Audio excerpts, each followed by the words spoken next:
Today on Dodson's Corner, we are going to be predicting what the UFC pound for pound list will look like at the very end of 2025. And at the end of 2025, we'll be making a scoring video to see who got closest. It'll be me. I'm feeling confident. It's the first time ever I felt confident in a list. I didn't go crazy. There's no Paddy Pimblett on my list. There's no Demetrius Johnson on your list when he beats Pantoja? You just wait. So let's get right into it. Let's take a look at what the pound for pound list looks like right now to refresh our memory. At number 15, Dylan, do you remember who it is? Charles. Of course, Charles. Then we have Sean Strickland, Sean O'Malley. It was weird to see Sean O'Malley still on there. I didn't think he was. I mean, it makes sense. Kind of. He, maybe after Umar. Yeah, we'll talk about Umar in this a little bit. We'll see how it goes. Max Holloway at 12. Volkanovski still pretty high at number 11. Leon Edwards, again, pretty high at 10. Pantoja, criminally low at number 9. Tom Aspinall at number 8. Merab at 7. Dricus at 6. Bilal at 5. Ilya at 4. Pereira at 3. John Jones at 2. And Islam, of course, is the number 1 pound for pound king right now. But let's find out if that's going to change at the end of 2025. Dylan, who's your number 15 pick? 15 was the hardest spot. Like, I had 14 guys. I was confident that these guys are going to be on the pound for pound list. Ooh. 15, I went with a guy who I think is going to get 2 big wins inside of his division and be lined up for a title shot to start 2026. I have Jack Della Maddalena. Interesting. He was in my honorable mentions category. There's a lot of welterweights that could be making the list in 2025. I have 3. Oh, whoa, okay. Jeez. So what's your reasoning? Who's he going to match up against? I realistically think whoever he fights next, even if it's not Usman, if he goes and fights a Sean Brady, gets that win, looks good, maybe bumps him up a spot. And then if he gets a win over Usman as the number 1 contender, I could see him getting that 15th spot. That makes sense. Especially with the guys that are right now currently on the bottom of the pound for pound list. I'm kind of seeing championship losses for all of them. Volk, Charles, Sean Strickland, Sean O'Malley potentially, like Holloway. They could all lose titles in this 2025, and then the guy coming in can take those spots. I think my problem with Jack Della Maddalena was that he has an injury problem for the last year, so I'm not confident that about him, mate. I'm not confident he's going to be active, which is why I didn't put him at my number 15. At my number 15 spot, this was probably my most rogue prediction. Shamil Gaziev. Close. Israel Adesanya. Ooh. He's an old guy. No, I thought about it because if he gets the win over Imavov, they might move him up a spot, and then even with a loss, he might just go down to 15. Well, here's my reasoning. So I think Izzy is going to, he should win over Imavov. Oh, if he doesn't? Yeah, if he doesn't, he's cooked. But, assuming he gets a win over Imavov, I do think that fight's going to be kind of close. The Hamzat and Dricus fight, that's going to happen. The UFC wants Hamzat to fight for the title. So we have the Strickland matchup in February at Sydney, and then Dricus is going to have to fight Hamzat, who's next in line. That means Izzy is probably going to sit out because Izzy, he's about legacy. He's not taking random fights for fun. He takes the Imavov fight because that's probably the best matchup for him to get back into a title picture. And I think that, if we do have to wait another 4 or 5 months for Dricus to beat Hamzat is not going to turn around fast, especially for a guy like Izzy, who he needs to beat. Yeah. So, I think if Izzy wants to get back to that title picture, he's going to fight Imavov. Then he's going to take a long layoff to fight for the title in 2026 maybe. And even if that doesn't happen, I think that he could run it back with Strickland in the meantime. Yeah. And I think he has a good shot at winning that as well. So he could potentially get 1 or 2 wins. And name value, I think, is actually important to get into the pound for pound list. They like guys with a bit of name value. Exactly. He's been around the block. All right, my number 14, Sean O'Malley. Okay. So I'm kind of feeling like he's going to go and get a win, probably in the springtime, against a Davison Figueiredo or a Corey Sandhagen. One of those guys coming off the L's. I think he beats both of those guys. And then he might move up a spot or 2. And then who knows if he'll fight again in 2025. Because Sean really loves a longer layoff, I mean, in 2024, he did 299 to 306.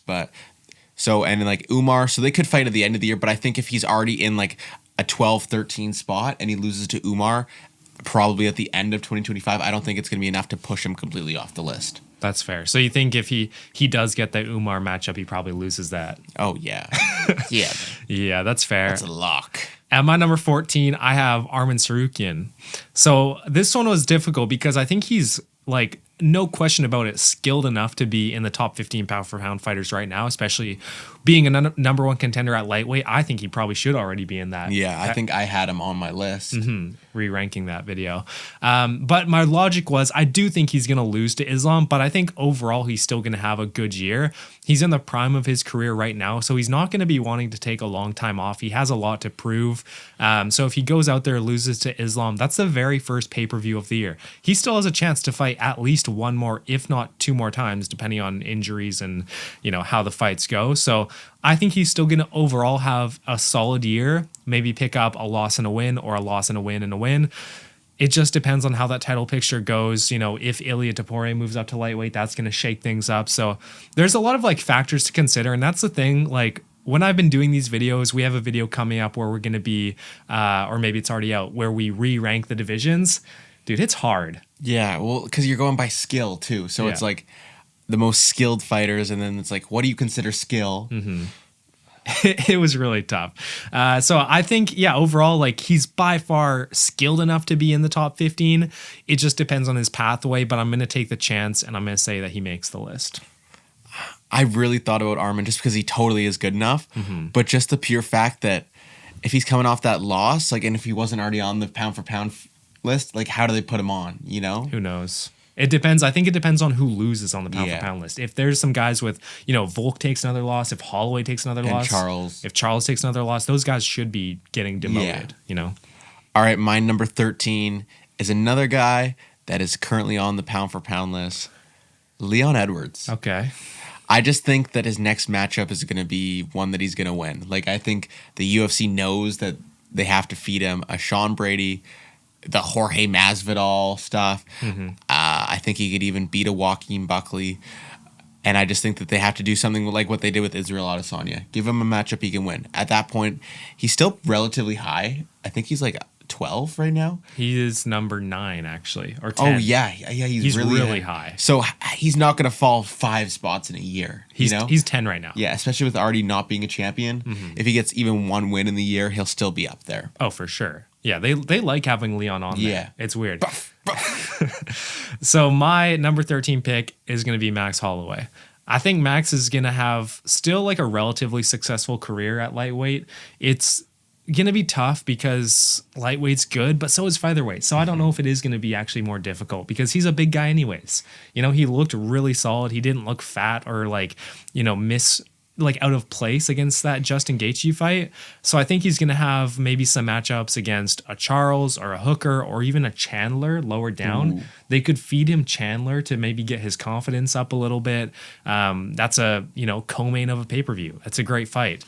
And I think he has a fair shot at beating any 3 of those guys. It really just depends on what the UFC does. This Max Holloway's career is basically subject to who his matchups are.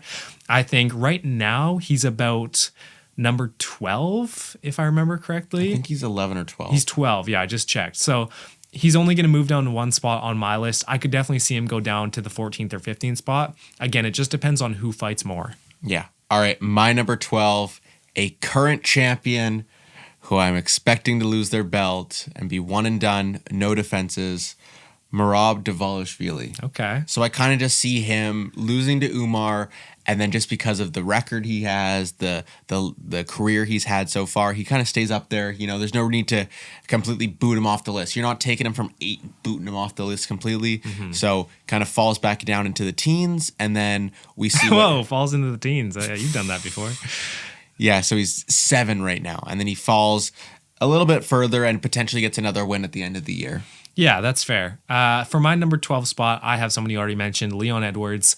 I think he will get that favorable matchup against Sean Brady. Sean Brady wants it. He's calling for it. Leon Edwards should want that fight. I think Sean Brady's the weakest person in that top 5 of welterweight right now. And it's a decent stylistic matchup for Leon Edwards. It's a slower paced fight. And then people are going to get on this hype train of thinking Leon is good again. You know, he's back.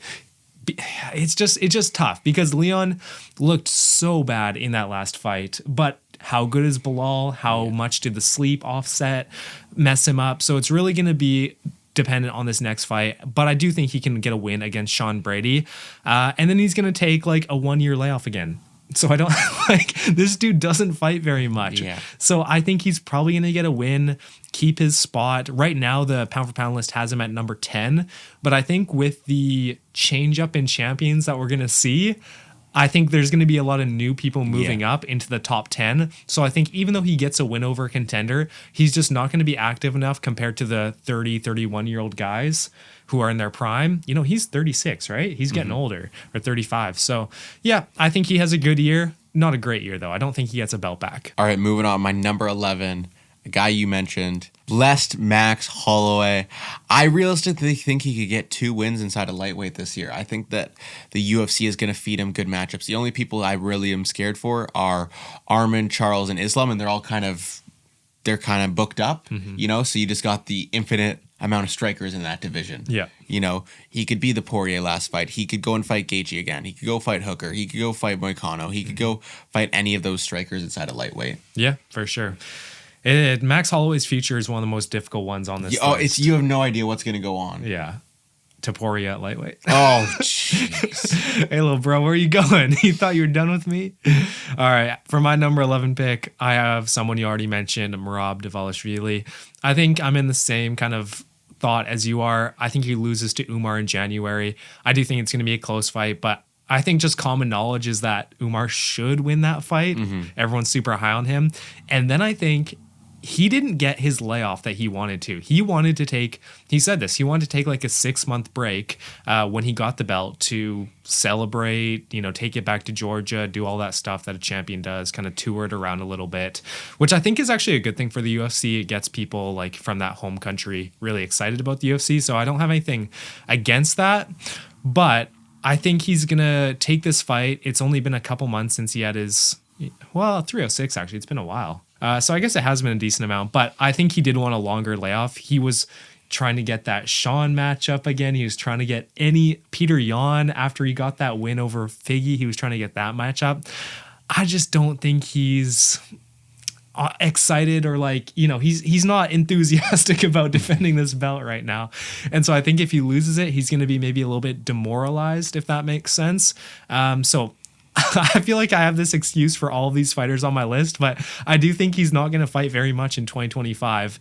Maybe one more fight at the end of the year against like a Song Yadong or a Corey Sandhagen to get him back on track. Because like other than Umar, I still do feel like he beats everyone in the bantamweight division. You know, like he probably beats a Sandhagen really easily. I would say so. Yeah, so it's just going to depend on how much he fights. So I don't think he's going to drop super far because I do think he could get a win at the end of the year. Because if he's on the first pay-per-view, you know, you have 13 pay-per-views to get back in the octagon, which I do think he's going to do. All right, my number 10, Bilal Muhammad. Ooh. So I have Bilal inevitably losing to Shavkat sometime in 2025. And then he's just going to drop down a few spots. He's all the way up at 5 for some reason. So then drops down to number 10 and just kind of does his thing. Maybe he fights again at the end of the year and gets a win to bump him up. But just kind of it's going to be him losing to Shavkat, and then him potentially might fight again at the end of the year. So you got to drop him some spots. That's fair. So you didn't wait. Did you say who he's gonna fight for the belt or who he's gonna lose to? Shavkat. Oh, Shavkat. Okay, so I assume we're gonna have Shavkat quite high up on your list won. then. Right, of course. I think the reason they have Bilal at number 5 right now is because he beat Leon, which they had so high. So you have to you can't not move him up. Yeah. But he only has one win for a title, so it's a weird position. At my number 10 spot, I have Dricus du Plessis. Unfortunately, he's probably going to lose to Hamzat. I think we can accept that fact. He's going to get that win over Sean. Maybe he gets bumped up, but we're talking about the end of the year. And by the end of the year, they're going to make that Hamzat matchup. I think it's going to be a massive pay-per-view. It's going to be really exciting. And then I think maybe he has another fight against a contender, but honestly, I don't know. Yeah. Like, it feels weird to match him up against, you have Kaio down there. I could see them doing that matchup, but that's a tough matchup. Maybe the winner of Adesanya Imavov. Oh, I mean, but if it's Imavov who beats Adesanya, maybe. But yeah, if it's Imavov, I could definitely see that matchup. Yeah, maybe Barajo, maybe Whitaker again. I don't know. I don't know. It's tough. They've all kind of fought each other. Yeah, that's that middleweight. Shara Bullet or Bo Nickel on their title runs. Oh gosh. Michelle Pereira, Fluffy Hernandez. Yikes. Yeah. Dricus has it's a tough spot if he loses. Yeah. I don't think he gets an immediate rematch. I'm going to talk about Hamzat in the future, but I think he could potentially get an immediate rematch just if there's no one there. Yeah. You could run that back. Oh, but they'd probably want to run Sean versus Hamzat. Really? I thought they would want to run Izzy versus Hamzat. That's like a super fight. That's true. Even though Izzy's... That's literally the definition of Izzy versus Anderson Silva. What? Anderson Silva? Yeah, when they fought. Oh, like washed up and the next guy in middleweight. Fair. All right, my number 9, the guy you just mentioned, Dricus du Plessis. I think he's gonna lose his title to Chimaev, but he's also gonna have 3 title wins, and then before that he had that win over Whitaker, which is a very good 4-fight streak leading into his loss to Chimaev. Mm-hmm. So still keeps him the highest out of all of the non-champions on my list. I have him at 9. Everyone ahead of him is a champion. Yeah, he's had a great run. You have to respect what he's done. Right now, the UFC has him at 6, which is just below Bilal Muhammad. Kind of crazy. He should be above Bilal. Bilal doesn't have a title defense. Yeah. Dricus has one. Yeah, for sure. Okay, moving on to my number 9 pick. Someone you already mentioned, I have Bilal Muhammad. Bilal, here's where things start to get crazy. I think this is where we're going to start to differ. I don't think Bilal will lose to any welterweights this year. So then you might be asking, why is he below every champion? It's because he's going to lose to Islam. That's what I just said.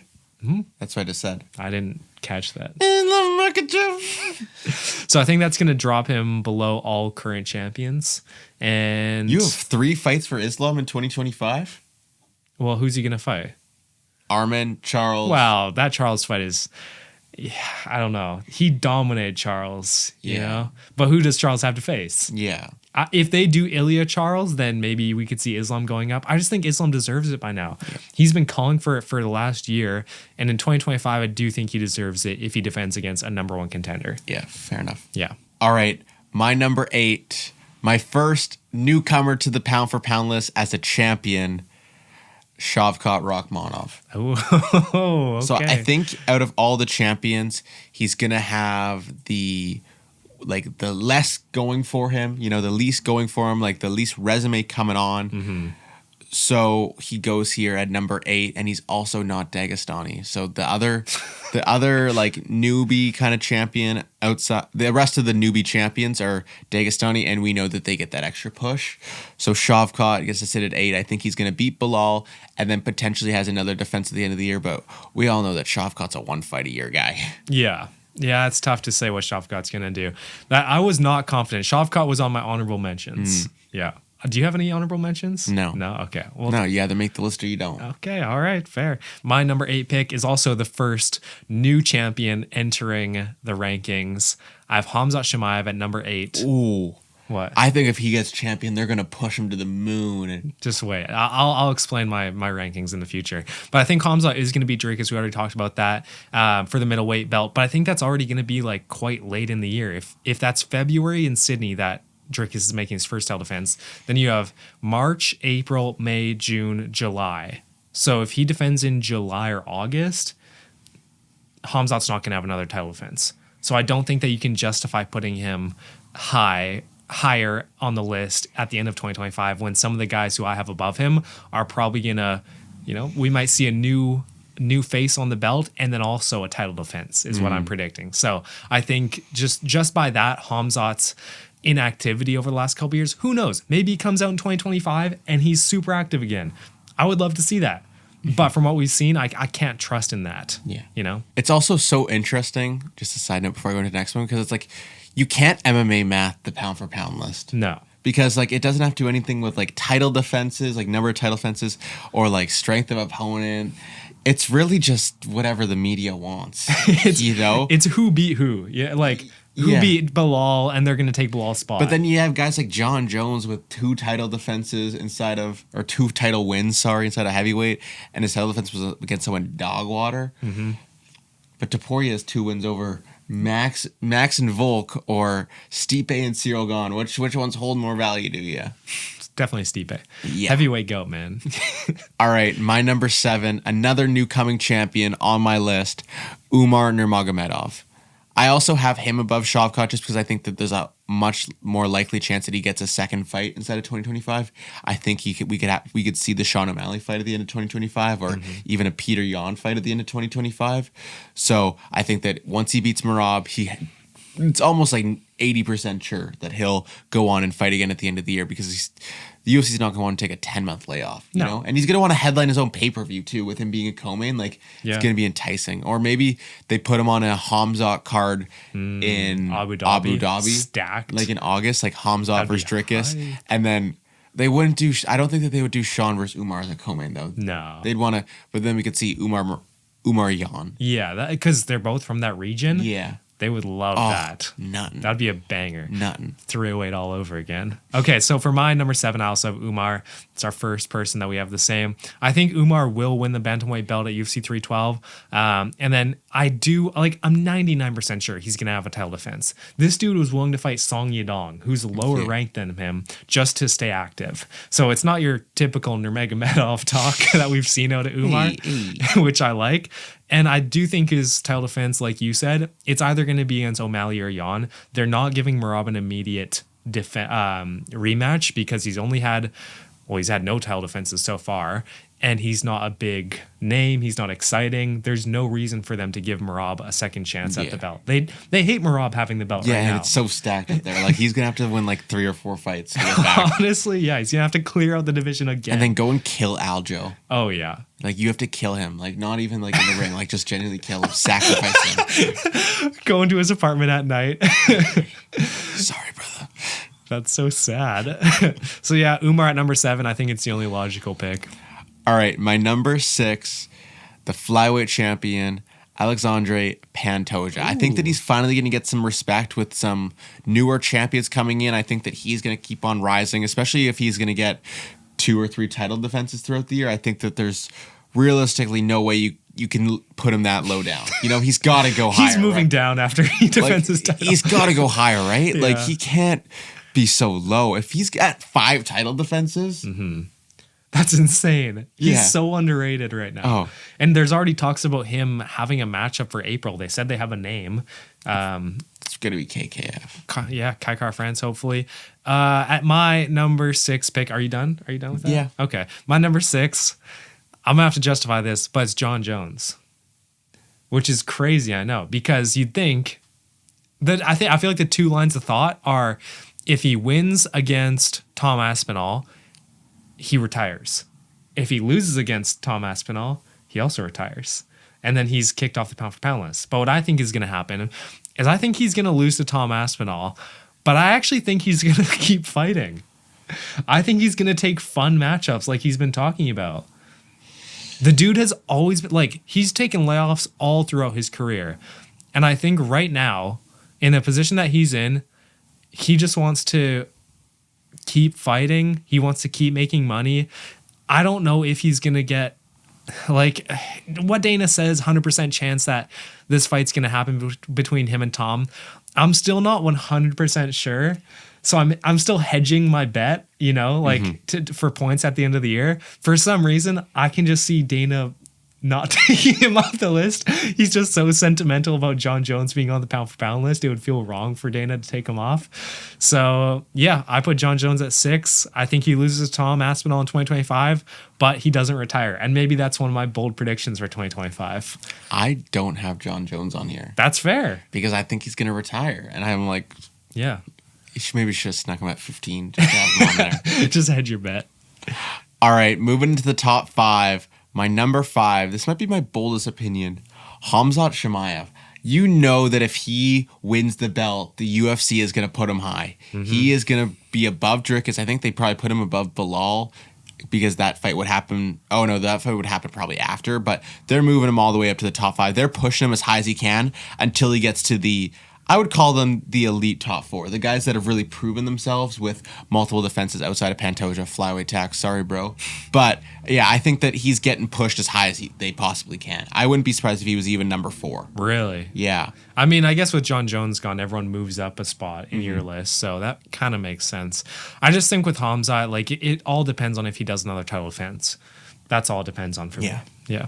All right. At my number 5 spot, I have Alexandra Pantoja. He's finally going to get the respect he deserves. Right now, he's ranked at number 9 with 3 title defenses. This dude is still ranked at number 9, which is just criminal to me because everyone above him, other than Islam, doesn't have that many defenses. So like, it's flyweight tax. It actually exists. We've talked about it so much, but I think if he gets 2 more title defenses and he has 5 title defenses, with the amount of switch ups that we're going to see, there's no reason for the UFC to keep him, hold him back. He deserves to move up probably into the top 4 or the top 3.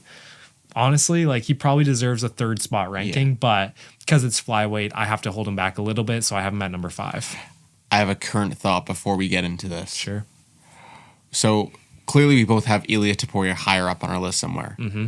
What happens if he vacates his belt? Like, he wouldn't have lost, but he's not a champion. Do they move him down the list because he vacates the belt and then goes and fights Charles? No. You wouldn't think so. I don't think so. I'd be some UFC stuff to do that, though. But it would be weird because then you'd have a new belt. Yeah. Someone getting a belt in featherweight, which you would have to put on the list. Yeah. Like top 8 on the list or top 9 on the list.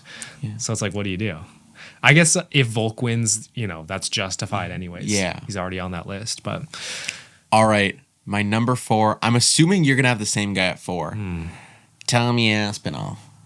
Well, we'll wait to see, but we'll wait. I think he goes out in June and he beats John Jones, and then he probably has another fight in November, December, and realistically, there's no one that can stop him in that division. He's going to beat whoever they put in front of him, whether it'll probably be Cyril Gane, especially if he comes off, if he can get another win. Or who knows, maybe if a guy like Rosenstrike gets hot at the right time, he could be up there. But there's no one that can stop him. He's just that good. No, I could see them doing a Volkov matchup again because Dana said he's going to take care of Volkov, but who knows what that means. Yeah. At my number 4 spot, I actually have Alex Pereira. Ooh. So this is kind of vibes for me. I'm not confident that he can keep winning. He has peaked this year. This is peak Alex Pereira year. Mm-hmm. There is no chance that he can do even better in 2025. What if in 2025 he beats Ankalaev and Aspinall? Then that's a better year. Yeah. But there's no... In what world does that actually happen? He beats the 2 worst stylistic matchups for him. There's just no shot. And if he does, he's the greatest fighter of all time, without a doubt.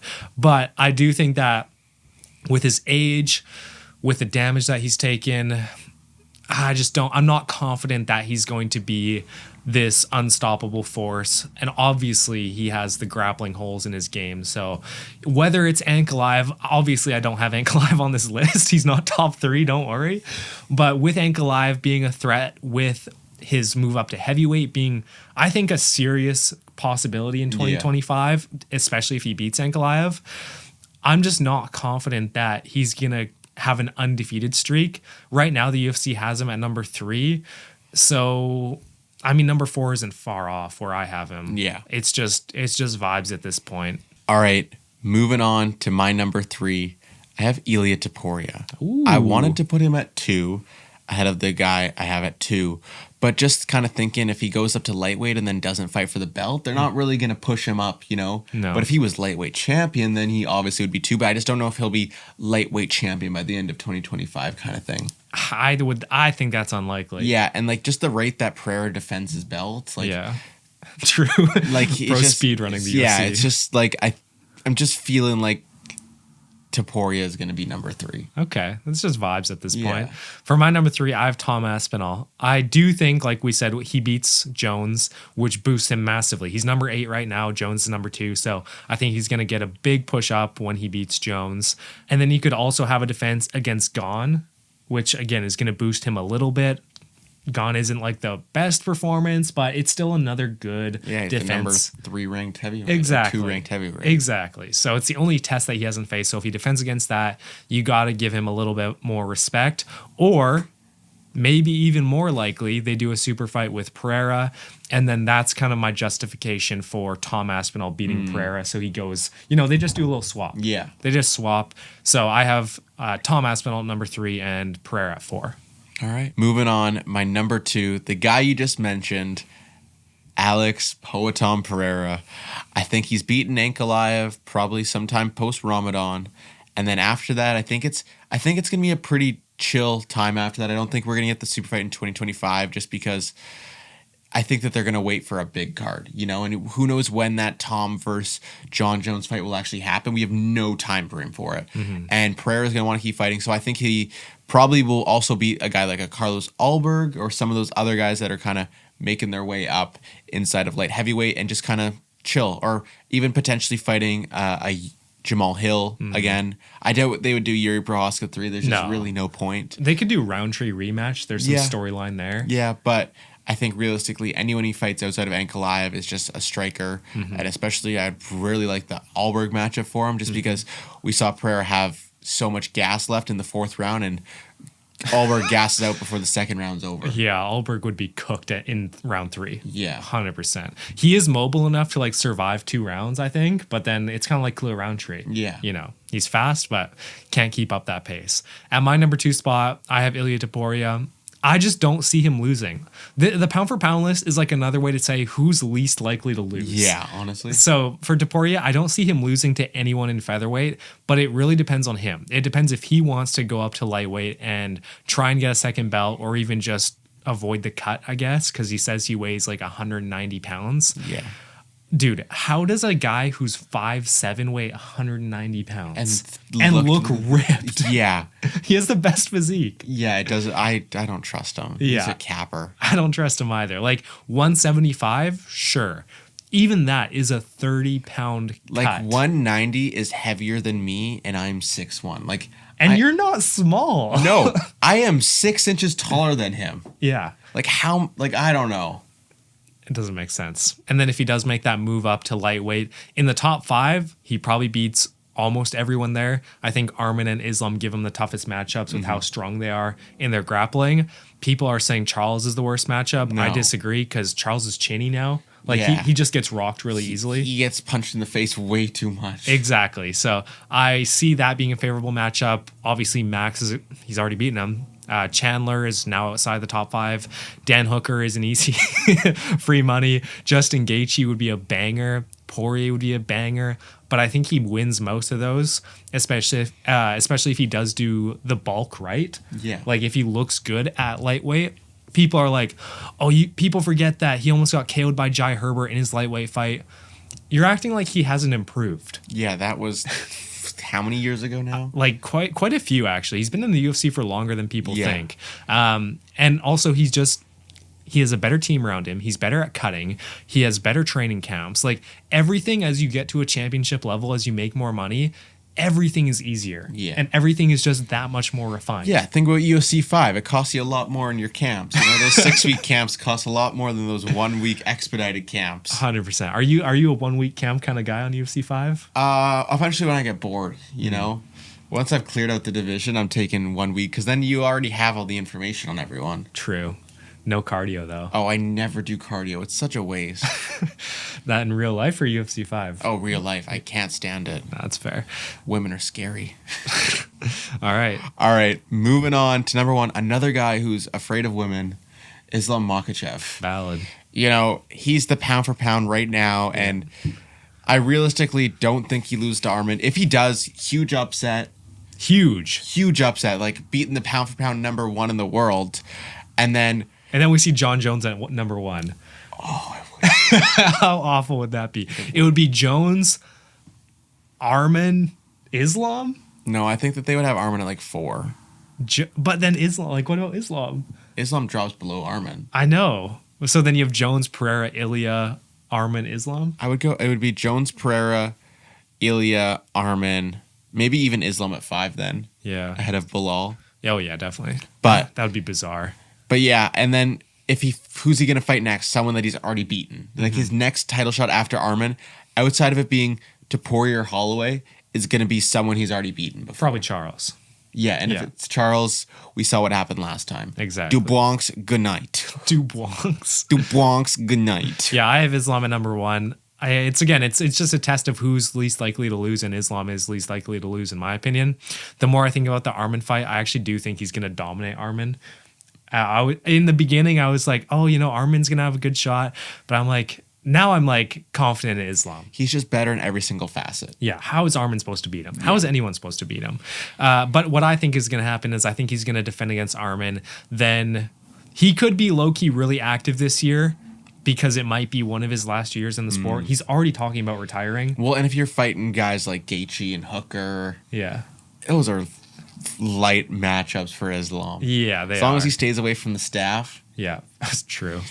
Stay out of Khabib's gym for a while when you're getting your tail You mean defenses. Connor's gym now? Oh, right.